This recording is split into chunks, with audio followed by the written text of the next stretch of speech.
do Top Saúde TV, mais uma edição do programa, em oferecimento às redes Freitas, Home Centers de Criciúma e Araranguá.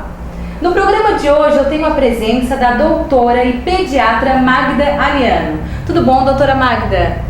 Tudo bom, um prazer estar aqui conversando com vocês. Eu estou muito feliz por você ter aceito o convite de estar aqui hoje no programa, conversando sobre esses 28 anos de atuação aqui na cidade de Araranguá. Exatamente, 28 anos de Araranguá em dezembro de 2013. Eu cheguei em dezembro de 85.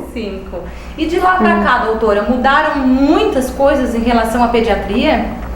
Na verdade, o hospital regional foi tipo chamariz para tanto eu quanto meu marido é ginecologista e obstetra e eu sou pediatra. Sim. Fizemos formação em Porto Alegre, eu no Hospital de Clínicas e o Ricardo em ginecologia e obstetrícia no Presidente Vargas, que é um hospital público que tem em Porto Alegre, que tem residência, muitas cirurgias com maternidade de alto risco. Então, pela presença física do hospital regional, foi uma forma da gente pensar, nós vamos trabalhar com alto risco, que era a nossa intenção na pediatria e na ginecologia e obstetrícia. Porque isso também está ligado ao Sistema Único de Saúde, né, doutora Magda? Quando nós chegamos aqui, ainda ele era todo projeto, ainda não sabia se ia ser administrado de uma forma de medicina pública ou privada. E na época foi decidido pela Fundação São Camilo e se decidiu por ter uma ala particular e o atendimento a SUS. O que se viu nesses 28 anos? O Hospital Regional foi inaugurado em agosto de 86, então teve um bom planejamento antes, planos para UTI neonatal, planos para UTI geral, leitos de clínica médica, leitos de cirurgia, então bem diversificado, como na época existia o plano SUS para vários hospitais regionais, com a regionalização da medicina. E naquela época conseguia-se atender toda a demanda de crianças que chegavam no hospital? Na verdade, sempre foi um número de profissionais pequenos para as necessidades. Justamente. Então, assim, a pediatria é uma das áreas consideradas básicas, em que deve ter um número grande de profissionais.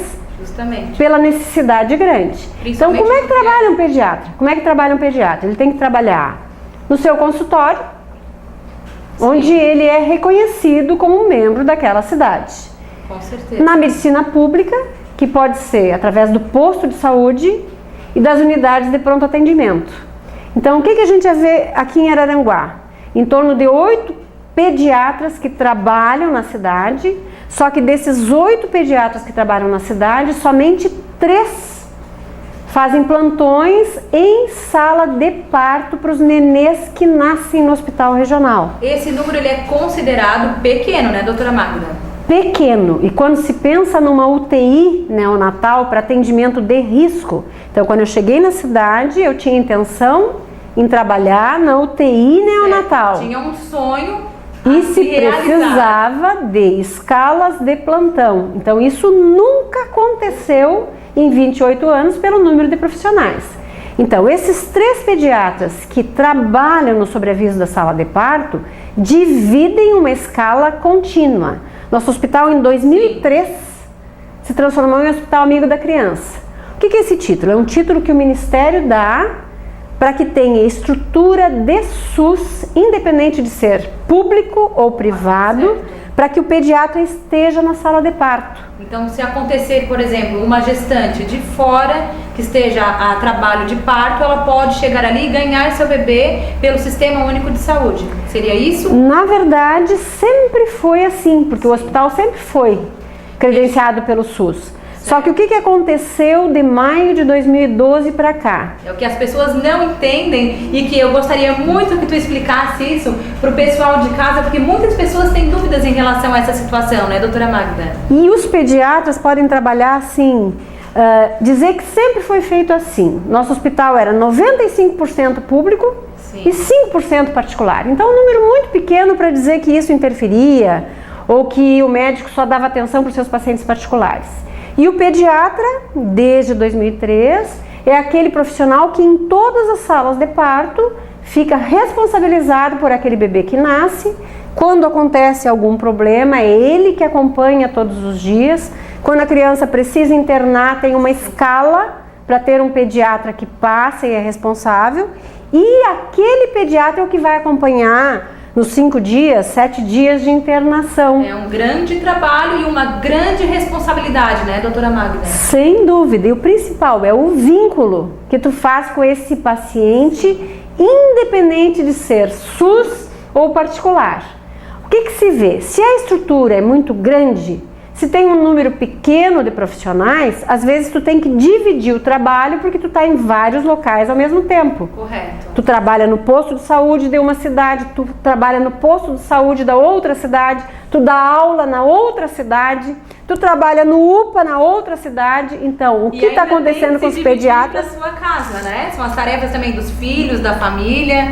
Tem Está sobrecarregado, né, doutora Magda? Então, na verdade, como é que é a forma de ter pediatras corretamente? Trabalhando com toda a calma, de 15 a 20 minutos para cada paciente, independente de ser urgência ou de ser acompanhamento, porque na pediatria a gente sabe que o acompanhamento salva vidas. Com certeza, isso é verdade. Se tu tem o vínculo, se tu está acompanhando, tu te dá conta de algum problema. Quando são profissionais que vêm 80 em 12 horas, é difícil acontecer o vínculo e é difícil detectar, a não ser que sejam coisas graves.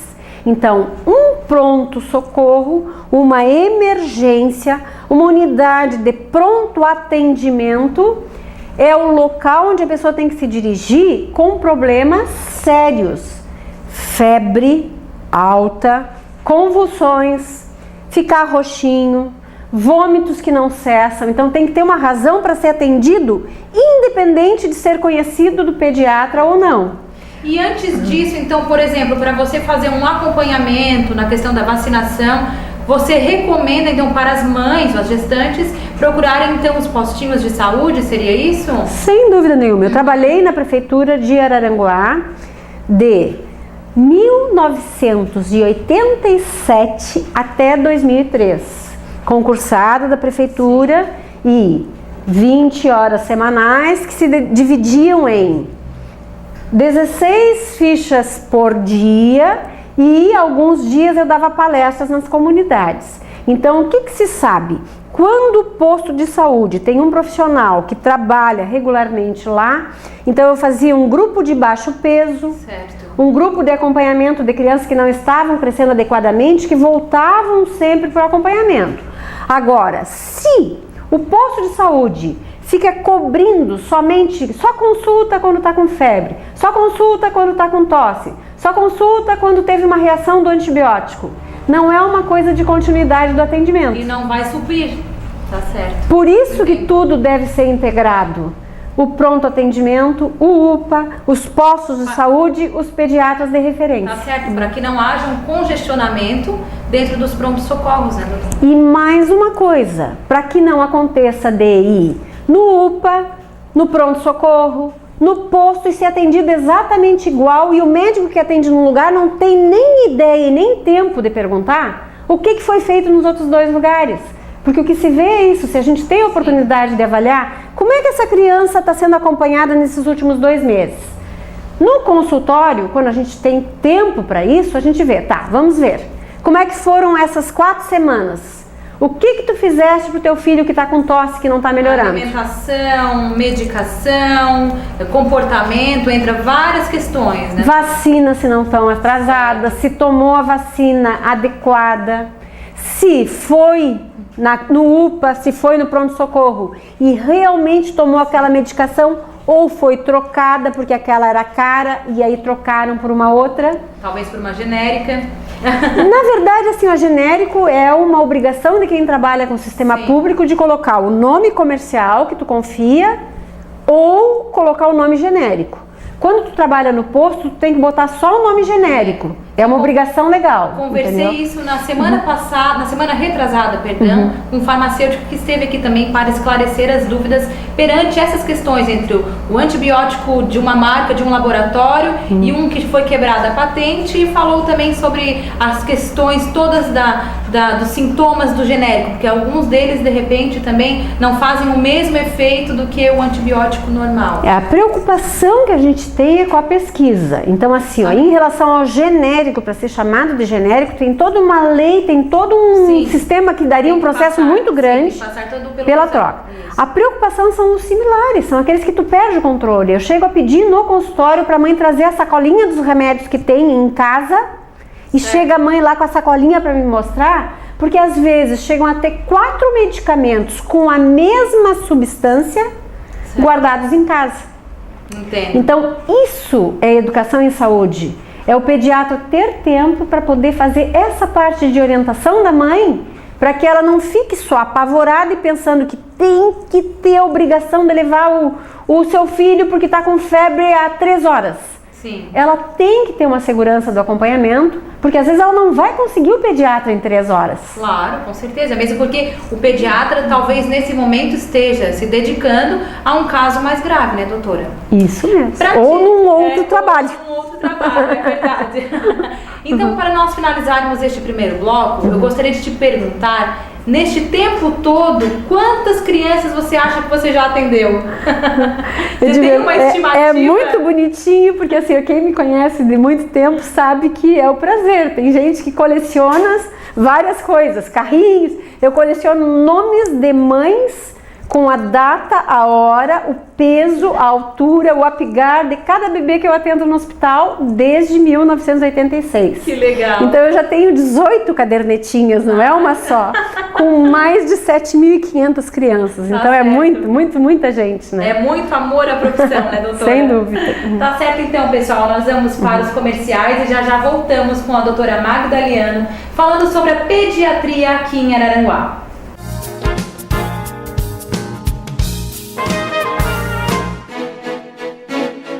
Com 50 anos de experiência, o São João Batista é referência em cardiologia e também em diagnóstico por imagem. Pronto atendimento adulto 24 horas. Aqui você é assistido por médicos especialistas. Atendemos particulares e convênios, como Unimed, Sul América, Bradesco, AGMed, entre outros. Conheça o cartão São João, que proporciona vantagens e descontos especiais. Acesse nosso site e saiba mais. Hospital São João Batista, sempre cuidando de você.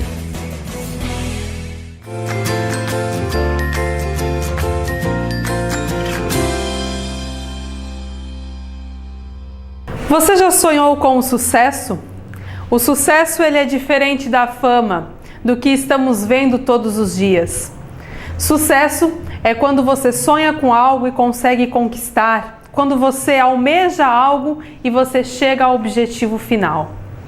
Desde criança sonhamos, temos planos, olhamos algumas profissões e temos o objetivo de um dia, quem sabe, exercer aquelas. Para isso nos dedicamos, estudamos, conquistamos um diploma, um certificado. E muitas vezes, em algumas etapas da vida, nos sentimos um pouco frustrados, porque, afinal, aquilo que sonhamos não conseguimos conquistar. E nos sentimos desanimados. Muitas pessoas têm hoje um certificado nas mãos, passaram por uma faculdade e hoje se sentem na mesma. Quer dizer, eu estudei, mas e agora? O que eu estou fazendo? Não consegui conquistar nada além de um certificado. Você sabe que você adquiriu conhecimento, mas você queria pôr em prática aquilo que você estudou e não está trabalhando na mesma área que você sonhou. Acaba se acomodando e deixando muitas possibilidades passarem por sua mão, mas não corre atrás. Você precisa pôr foco, precisa ter objetivos. Quando você determina o que você quer, você conquista. Quando você não tem planos, você não tem metas, você se acomoda e, consequentemente, você fica estabilizado no mesmo patamar. Quando eu falo em sucesso, Eu não quero falar somente na carreira profissional. Eu quero falar também de você que quer ter sucesso, quem sabe, na sua saúde. E como a ONU já colocou, o que é saúde? Saúde é um estado biopsicossócio-espiritual. Quer dizer, vocês têm que estar bem biologicamente, você tem que estar bem fisicamente, você tem que estar bem mentalmente, você tem que estar bem espiritualmente e socialmente. Você tem que estar bem com as pessoas com quem você convive. E quando colocamos o que é sucesso, queremos dizer que é quando você alcança o verdadeiro equilíbrio na sua vida. Aí você pode ser uma pessoa bem-sucedida. Já dizia Albert Einstein, o único lugar onde o sucesso vem antes do trabalho é no dicionário. Um homem encontra um guru em uma rua e ele para e pergunta para o guru: qual é o caminho para o sucesso? E o guru não fala nada, mas aponta uma direção. O homem segue aquela direção e de repente há um grande estrondo e ele volta, mancando, esfarrapado, todo dolorido, e pergunta ao guru: eu acho que eu não segui a direção correta, me mostre novamente qual é o caminho para o sucesso. E o sábio aponta novamente a mesma direção.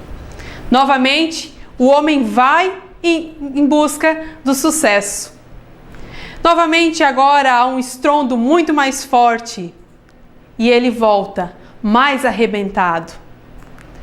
O guru está ali no mesmo lugar e o homem pergunta novamente a ele: qual é o caminho para o sucesso? Mas não me aponte, fale, eu preciso saber. E o sábio fala: o sucesso está depois da explosão. Quem sabe você esteja vivendo uma explosão na sua vida. Quem sabe é esse o momento que você precise viver para que você saia dali arrebentado, mas com novas metas, com novos objetivos. Já estamos na metade do ano e quem sabe as metas que você colocou para esse ano, elas já são passadas, mas não foram alcançadas. Você precisa recuperá-las, você precisa sonhar todos os dias, porque você pode conquistar o seu sucesso, que ele não é o mesmo hoje e nem será o mesmo amanhã. Cada dia alcançamos sucessos diferentes.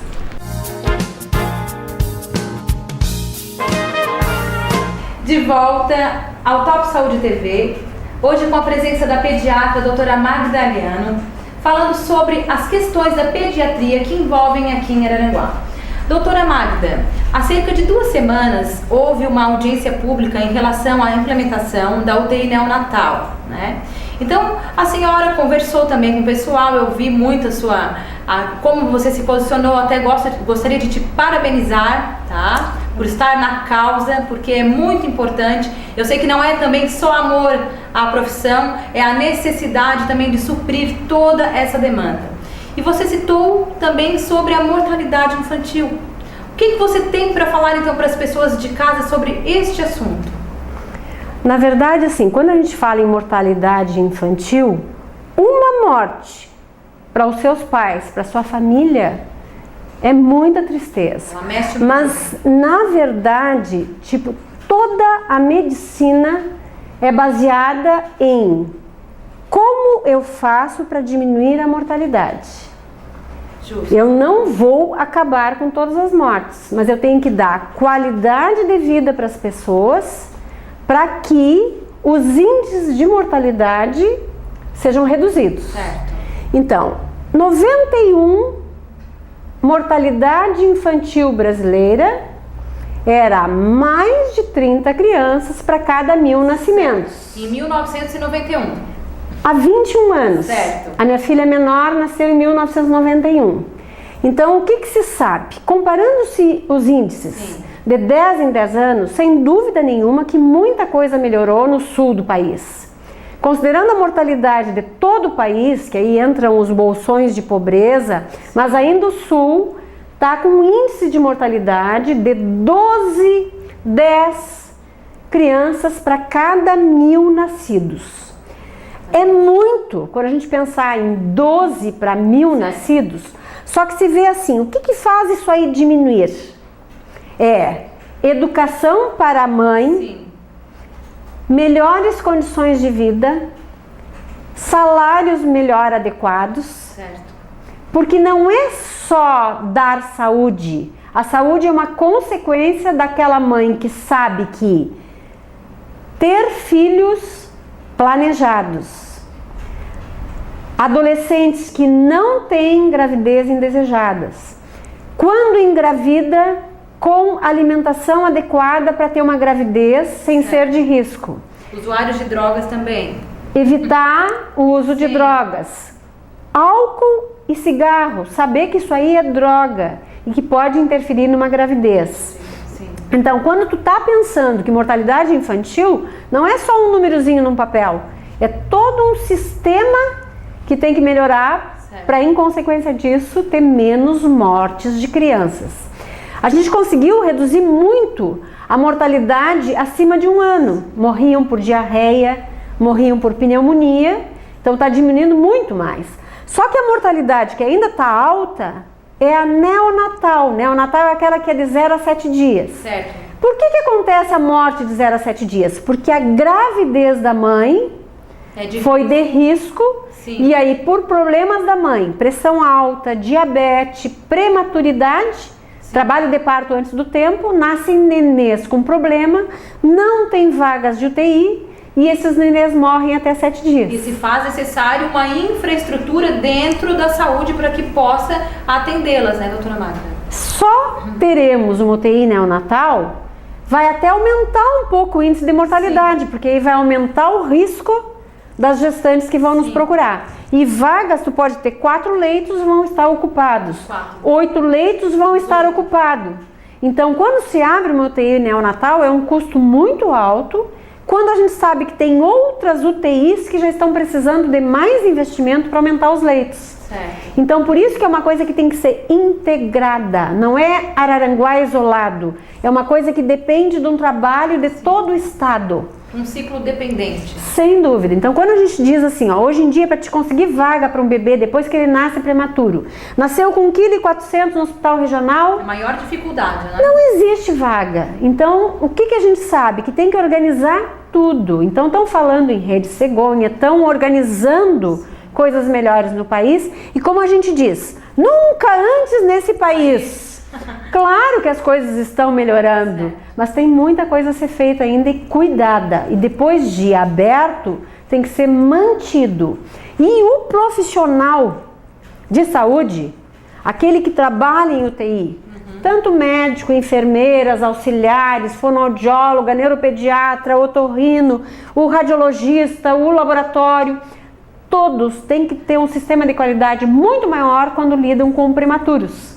Que as UTIs brasileiras estão cheias de prematuros e de filhos de usuários do crack. É verdade. Se tu for olhar as vagas de UTI hoje em dia, tu não consegue vaga. Filhos dos usuários de droga. Então nós temos que melhorar tudo. Doutora Magda, então fale sobre esse programa que o governo dispõe no Sistema Único de Saúde. Na verdade, assim, todo bebê brasileiro recebe uma caderneta de saúde ao nascer. Meninas Então, pro pessoal. e meninos. Então, na verdade, quem tem filhos nos últimos 3 anos está habituado que é um livrinho de informações que não é para ficar fechadinho em casa. Tem muitas orientações sobre aleitamento, é onde ficam as vacinas da criança registradas. Então, muita mudança no sistema de vacinas brasileiro. Então tem que ter uma relação de confiança com o pediatra, porque às vezes os nomes estão mudando, as datas estão mudando de determinadas vacinas, então tem que ter uma relação de confiança para chegar no posto e saber aquilo que está sendo feito. E estar ligado também na questão das vacinas. Tudo. Então todos os recém-nascidos brasileiros recebem essa caderneta de saúde e o que eu gostaria de agradecer essa oportunidade de dizer, mais um veículo de comunicação com papel social de mostrar, use, leia, discuta, tem dúvidas, fale com o seu pediatra. porque é muito importante de ter o acompanhamento através dessas cadernetas. Tá, ok. Estão implantando também dos adolescentes, porque o adolescente também está sendo atendido pelo pediatra. Que legal. Então, essas cadernetas são até os 10 anos e aqui até 20, 21 anos de acompanhamento, vacinas, então é muito importante de continuar o acompanhamento. Então, dessa data aqui até a sua maioridade, ela também ainda pode estar sendo acompanhada pelo pediatra? Sem dúvida. Tem um Legal. especialista em adolescentes que se chama ebiatra. Ebiatra é aquele que decide atender só adolescentes, Certo. mas ainda é um luxo de capitais, por enquanto. Quem sabe um dia vem aqui para Araranguá, né? Bem isso. Assim como também nós esperamos que a UTI neonatal venha também para Araranguá. Não? Vamos torcer para que não fique e que se mantenha. verdade. Que a minha preocupação não é abrir festas e começou e contratou pessoas com competência, é manter com qualidade depois. Tá certo, então. Agradeço a sua presença, tá, doutora Magda? E eu gostaria que tu deixasse para o pessoal de casa, então, o endereço do seu consultório, para quem não lhe conhece, né, e gostaria de estar entrando em contato com você, o seu telefone, por favor. Imagina. Consultório no Centro Comercial Araranguá, na Rua Caetano Lumertz, em frente ao Giasse do Centro, salas 210 e 212. E o telefone é 3522 1556. O Top Saúde se despede por aqui. Eu aguardo vocês na próxima edição.